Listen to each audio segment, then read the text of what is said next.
महाराज, कलयुग का सहज प्रवृत्ति है पाप करना, और सहज प्रवृत्ति के कारण यह जीव अपना कल्याण नहीं कर पाता। आयु भी कम है, आयु कलयुग के लोगों की कम है और डे बाय डे कम ही हो रही है। तो इसका कल्याण कैसे होगा, इसका उद्धार कैसे होगा, ये अपना बेड़ा पार कैसे करेंगे? कलयुग के जीवों का उद्धार हो सके ऐसी कृपा कीजिए। कौन कौन चाहता है हमारा भी उद्धार हो जाए? श्री सूत जी महाराज ने कहा, हे शौनकादिक ऋषियों, कलयुग के जीवों को अपना कल्याण करने के लिए, क्योंकि ये समझ लो काल व्याल मुखग्रास सत्रास निर्णवास हे तवे, ये कलयुग में काल जो है अपना मुंह फाड़ के 24 घंटे हमारी तरफ बढ़ रहा है। एवरी आवर एवरी सेकंड हमारी मृत्यु हमारे करीब आ रही है। सिर्फ राजा कोई तक्षक नहीं डस रहा है, काल रूपी तक्षक हमारे पीछे भी पड़ा है। हम सबकी मृत्यु कंफर्म है, हम मरेंगे ही, इसमें कोई दो राय नहीं है। हमारी मृत्यु होगी ही, इसमें कोई दो राय नहीं है। लेकिन भगवान की कृपा से श्रीमद् भागवतम शास्त्रम कलो कीरेण भाष्यतम, कलकाल के लोगों के लिए जो श्री सुखदेव जी महाराज ने भागवत कही है, ये हम सब के लिए एक मुक्ति का मार्ग खोल दिया है। इसलिए कलयुग के जीवों को भागवत की शरण में जाकर बैठ जाना चाहिए और बाकी का सारा कार्य भागवत अपने आप उसका बेड़ा पार करा देगी, अपने आप।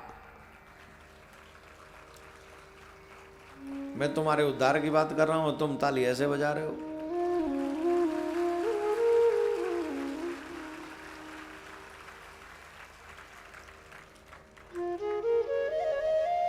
बोले महाराज एक बात बताइए, इस भागवत से और किसी का भी उद्धार हुआ है कि हमारा ही होगा?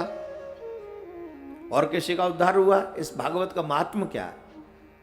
अरे बोले इस भागवत का बड़ा महात्म है, बहुत बहुत बहुत महात्म है। बोले क्या महात्म है, जरा कृपा करके हमें बताइए महाराज। बोले सुनिए, मैं तुम्हें भागवत का महात्म बताता हूं।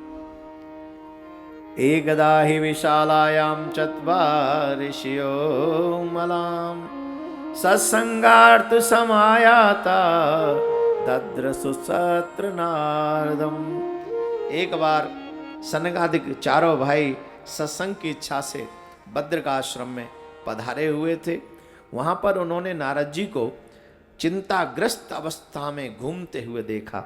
नारद जी को देखकर सनकादिकों ने पूछा, कथम ब्रह्मादीन मुखम, हे नारद जी आपका मुखमंडल इतना मुरझाया क्यों है, उतने दुखी क्यों हो, इतने परेशान क्यों हो? जैसे एक व्यापारी अपना सर्वस्व लुटाकर बाजार से जाए, बाहर से जाए, तो उस समय जब उसका मुख हो जाता है, उसकी आकृति हो जाती है, वैसे ही आपका मुखमंडल मुरझाया हुआ है। आप दुखी क्यों हैं, क्या बात है, जरा कृपा करके बताइए।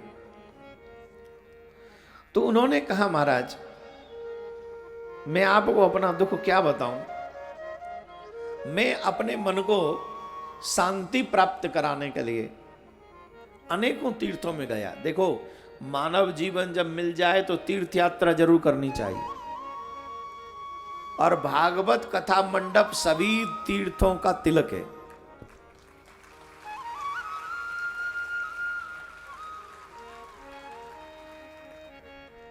ये जो भागवत मंडप है ये सभी तीर्थों का तिलक है। बोले क्यों?